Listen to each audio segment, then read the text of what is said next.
வளர்க்கல sis ஒழுங்கா வளர்த்தாக்க நல்லா அப்படி இப்படி செய்வாங்க. ஆனால் காசு உழைக்கணுமேப்பா. உழைக்கணும் நம்ம சும்மா இருக்கக்கூடாதுன்னு. ஏன் இல்லையா?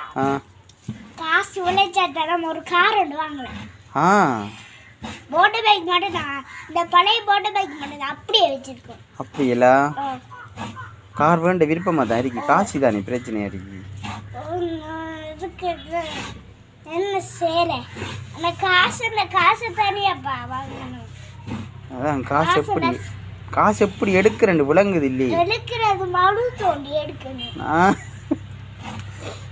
வேற இடத்துல போய் அப்ப அவங்க மடு தோண்டி தாட்டி வைக்கிறேன் இல்லையே காசை நம்ம சண்டை பிடிக்கிறோம்.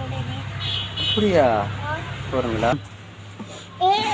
உழைக்கணும் நல்லா, உழைக்கணும் நல்லா. நம்மளுக்கு வேலை செஞ்சதை நம்மளுக்கு எல்லாம் காசு தருவாங்க. வீடு ஆக்களுக்கு கட்டி கொடுத்தத காசு தருவாங்க, எல்லாத்துக்கும் காசு தருவாங்க. ஆனா அந்த